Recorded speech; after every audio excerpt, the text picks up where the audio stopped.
qisadani waxay ka dhacday gurigii fircoon, weliba waa ehelkii fircoon. kelmadan fircoon marka aad maqashid waa kelmad laga naxo. waa nin adag, waa nin wax dili jiray. fircoon waa nin qooqay, waa nin sanka taagi jiray, waa nin ilaahnimo sheegtay. waxa uu yidhi maa calimtu lakum min ilaahin ghayri, ilaah aan aniga ahayn inima ogi. bal waxa uu yidhi ana rabbukum alaclaa, rabbigiinii ugu sareeyey waa aniga ayuu yidhi. ninkaa fircoon nin dulmi badan ayuu ahaa. reer banu israa'iil wuu dulmay. wuxuu ahaa mid dila qalaa ciyaalkooga yaryar, yudabixu abnaa'ahu. wuxuu ahaa mid reebta dumarkooga addoonsada ayuu ahaa. nin naxa ma ahayn, nin naxariista ma ahayn, nin aad u daran ayuu ahaa. nebi muuse calayhi salaam ayaa u yimid si uu ilaahay u baro, si uu diinta u baro, si uu islaamnimada u baro. wuxuu u yimid nebi muuse si uu u xoreeyo dadkan uu addoonsanaya ee reer banu israa'iil. laakiin ninkani nin naxa ma aha, nin ilaahnimo sheegtay, nin qooqay, nin dhiigga uuna waxba la ahay. haweenaydiisii aasiya way islaamtay, uu dilay. gabadhii yarayda aqalka ugu shaqaynaysay ee hablihiisa timaha u feedhi jirtay ee maashitatu aalu fircawn la oran jiray way islaamtay, uu qalay. uma aabbayeelin. idan wuxuu ahaa ninkaa adag. dadku way ka cabsan jireen, way ka argagaxayeen. dadku way caabudi jireen, way u sujuudi jireen. wuu addoonsaday. ilaahay baa yidhi fastakhaffa qawmahu fa ataa'uuhu. uu fudaysaday, wuu ku tuntay dadkiisii, kadibna way adeeceen. axibatii fillaah, ninkan aan ka warramayno waxaa la yidhaahdaa mu'minu aali fircawn. wuxuu ahaa qibti, wuxuu ka soo jeedaa fircawn qabiilkiisa ayuu ka soo jeedaa. addoon ma ah,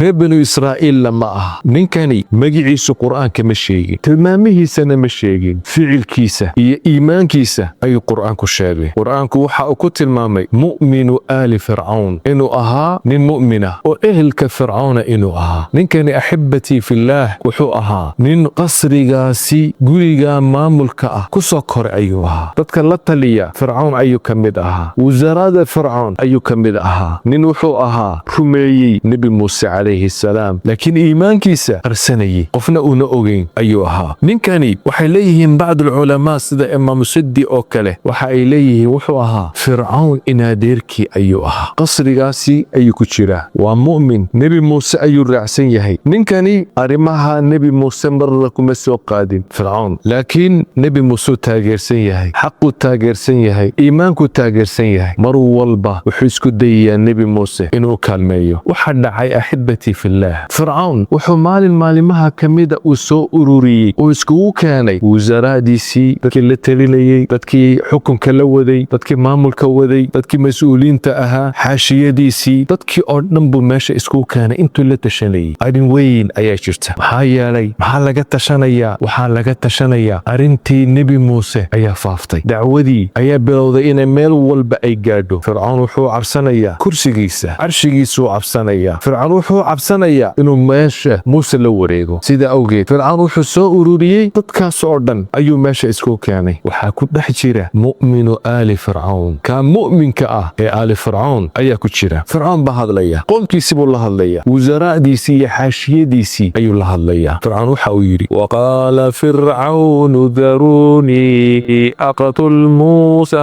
waliyadcu rabbah innii akhaafu an yubaddila diinakum aw an yudhira fi lardi alfasaad. fircawn waxa uu yidhi daruunii, isku kaaya daaya, ii daaya aniga. aqtul muusa, muusaan dili, waliyadcu rabbahu, rabbigii ha u yeedho. muusaan dilaya, naftaan kaga qaadaya, waan dilayaa, ii daaya buu yidhi. maxaa yeelay innii akhaafu, waxaan ka cabsan an yubaddila diinakum, diintiina inuu iniga bedelo ayaan ka cabsan. aw an yudhira fi lardi alfasaad, ama arladan inuu fasaadiyo ayaan ka cabsan. subxaan allah, waxaa la iskugu yimid qorshayn, waxaa la iskugu yimid nebigii ilaahay nebi muuse in la dilaa la doonayaa. kaliimullah ayaa la doonayaa in la dilo. rasuulkii ilaahay, daacigii, muslixii ayaa la doonayaa in la dilo. wax dembiya uu galayna ma jirto, waa lagu been abuuranayaa. fircawn waxa uu leeyahay laba arrimood baan u dilayaa sababteeda. ta koobaad, diintiinuu iniga bedelayaa, diin cusub ayuu la imanayaa. ta labaad, dhulka wuu fasaadinayaa, xumaan buu keenayaa. arrintaasi, qorshahaasi foosha xul markii uu maqlay nebi muuse in loo shirayo, ilaahay ayuu toobad keenay. ilaahay buu u noqday, ilaahay buu beriyey, ilaahay buu gargaarsaday. waqaala muusa innii cudtu birabbii wa rabbikum min kulli mutakabbirin laa yu'minu biyowmi alxisaab. nebi muuse waxau yidhi ilaahay baan gargaarsaday, ilaahay baan u noqday, ilaahay baan tala saartay, ilaahay baan khayr ka rajaynayaa, ilaahay baan shar oo dhanna ka magangelayaa. cudtu birabbii, rabbigay ayaan kaalmo weydiisanayaa. waxaad doontaan sameeya, waxaad doontaan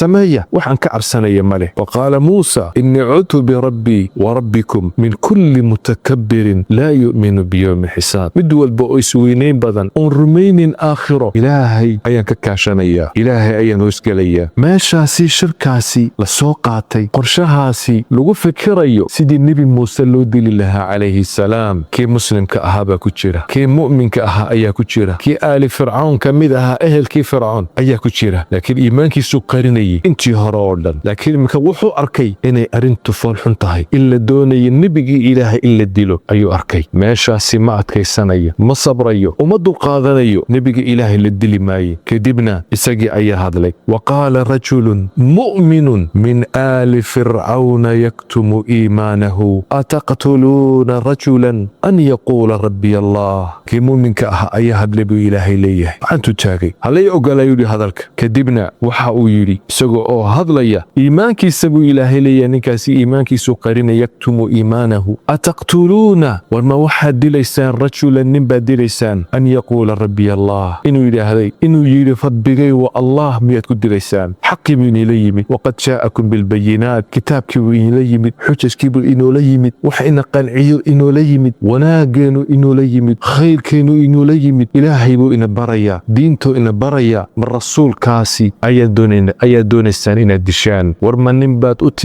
doonaysaan ood u tashanaysaan oo doonaysaan inaad dishaan? le, rabbigay waa allah, wax kale uu sameeyey male. idan walaalayaal, ninkaasi wuu adkaysan waayey, wuu dulqaadan waayey. arrin foolxun bay noqotay, arrin ku culusaatay ayay noqotay. madaxiisu uu qaadan waayey inuu meesha u fadhiyo, uu dhegaysto. xaqii baa ka soo baxay, xaqii buu ku dhawaaqay. fircoon agtiisa ku dhawaaqaya, fircoon agtiisa ayuu runta ku sheegayaa. nebiguna wuxuu sheegay sala allahu calayhi wasalam, afdalu ljihaadi kalimatu cadlin cinda sultaanin jaa'ir.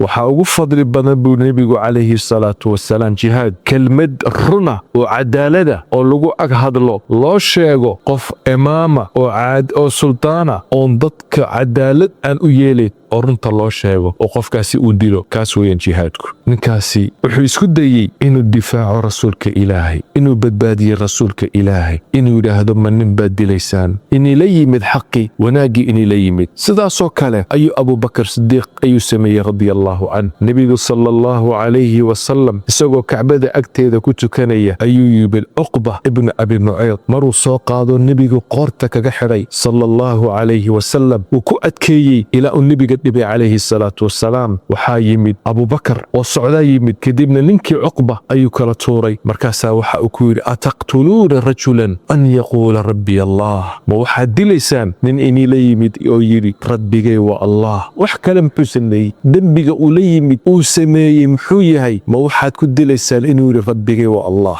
ma intaasaad ku dilaysaan? ninkii wuxuu bilaabay marka, mu'minu aali fircawn wuxuu bilaabay inuu u naseexeeyo, uu waaniyo, uu aakhiradooda uu sheego, waxa sugayo uu sheego. nasaaix aad iyo aad u qaaliya ayuu u sheegay. suuratu zumar ku noqo. fircawn baa hadlaya markuu arkay inuu ninkii meesha ka dhex dhawaaqayo, inuu runta u sheegayo, inuu gurigiisii laga soo dhex toosay markuu arkay, ayaa fircawn waxa uu yidhi, wa qaala fircawnu maa uriikum ilaa maa araa wamaa ahdiikum ilaa sabiila arashaad. war waxaan arkayo, waxaan inii sheegayo, waxaan inii ogeysiinayo waa xaqiiqadu sida ay tahay, waa runtu sida ay tahay. muuse wuxuu yimid inuu diintiina u bedelo, muuse wuxuu u yimid inuu dhulka u fasaadiyo. arrintaasi aan inii sheegayo xaqiiqada ayaa sidaasa ayuu yidhi. laakiin axibbatii fillaah, labada arrimood uu sheegayaba labadaba beer ayuu ku sheegay. ta hore ilaahay waxa uu yidhi, wajaxaduu biha wastayqanatha anfusuhum. nebi muuse inuu run sheegayo fircawn wuu garanayaa, wuu og yahay, laakiin wuu inkirayaa. waa kii nebi muuse ku lahaa fircawn, laqad calimta maa anzala haaulaa'i ilaa rabu asamaawaati waalard basaa'ira wa innii la أظنك يا فرعون مثبورا. وحا كلها موسى نبي موسى عليه السلام فرعون وحا كلها فرعون وحد أكتهي إنو إلهي سودتي حق ود أكتهي لكن ولي كرسا. فرعون وحا يري وما أهديكم إلا سبيل الرشاد. وحان اللي قلتو سيليا طريقة صحدة توصن جدك صحدة أيان إني وهنونين يعنو كليهي. لكن موسى إني قم هنونين إلهي وحا يري فاتبعوا أمر فرعون. فرعون أرنكي سير راعي وما أمر فرعون بالرشيد. أرنت فرعون ما توصنا حق معها صح معها بإلهي يري. إلهي آياتك لو حاكو يري وأضل فرعون قومه وما هدى. فرعون قوم كيسي ولمي مهنوني. أحبتي في الله إذن فرعون وحسيوتي إنو الضوضو نينكي مؤمنك أها إهلك فرعون كميد أها الشركة كوشيرينا وحب بلابي إنو قوم كيسي النصيحيو إنو وانيو أيو بلابي سقو آخرذو ذا نحسوسينيا وحاويني وقال الذي آمن يا قوم اتبعون أهدكم سبيل الرشاد والإراعة بريق الصح ذاني لتسي يا قومي إنما هذه الحياة الدنيا متاع الدنك ومال قرقرح ومال يرقابا نلشن الدنك وإن الآخرة هي دار القرار. ذات آخرة باقية أو سوغان تأغادا وحب لابي منك مؤمنك أها إنو الدعوة دي أسيوتو إنو خلق سيوتو كدبنا وحاو كلها فستذكرون ما أقول لكم. هذا الكيغا والحسوسان دونتان وأفوض أمري إلى الله. أنت إذا إلهي بانو ديبانيا إن الله بصير بالعباد. إلهي أدو مديسة وأركيا كدبا لغو كالكاي شرب بيقار أقرات وحي كشيرين ومحي من كان حقو كصوبحي حلمو إسلام بي من كان هلا قبتو هلا ديلو حمام بعد دبدينا لو قرشي مكربة بلابين إن يرهذا ننكاسي هلا سو قبتو هلا ديلو. إلهي وحاوليه فوقاه الله سيئات ما مكروا. حمانتي أي مكرينيين يوحي أي لدونيين إلهي وكبد باديه. وحاق بآل فرعون سوء العذاب. عذابك كيسي حما أيا هلالي فرعون أهل كيسي النار يعرضون عليها غدوا وعشيا. إلهي وحاوليه فرعون سقي أهل كيسة ولا هلاقي نار تنوى الله بدقي مالك قيامها ويوم تقوم الساعة أدخلوا آل فرعون أشد العذاب. وحالون فرعون أهل كيسة نار تتأوبوا كل جلية نينكي واكب حي ماشي نبي موسى اتقي عليه السلام أنتو سيدة أترتبوا ورمي كدبنا إلهي وبدبادي نبي موسى نينكي انتي الرميسي ويبدبادين فرعون أهل كيسي ددك قرشاه حمودي وزراء داسي انتانا إلهي وقرقي وبابئي وهلاقي الدون كانوا وكو خسارين آخرنا وكو خساريان. أحبتي في الله وحان كفا إلي سرنا قفك مؤمنك وقفك دينتي سكو أذك ومبدئي سكو أذك وحان كفا إلي سرنا قفك داعي حق وكل واقع أسلوب وناك سنة وأمرا من كاوينيك أركيا قدك مرة هوس بأولدقي مرة قرب بأولدقي مرة سي أرميان وحل الدنيا وناك وحل الدنيا خير وحل الدنيا إنو البدباديو. أحبتي في الله وحكالون كفا إلي سننا مروا البا حق إيا باطلكو لولا كاسي أي كتيران حق إيا باطلكو لولا إلى قيام الساعة شر إيا خير لبوضبا ويتيران لواي ماي لكن مروا البوائن حق الددالو أو باطلك أكهر يمادو تاسع صحة. أحبتي في الله درسيين الدنباء إيسون صعدة لسعد وناكسن وقصص في القرآن الكريم. وجزاكم الله خيرا وصلى اللهم على سيدنا محمد وآله وصحبه أجمعين.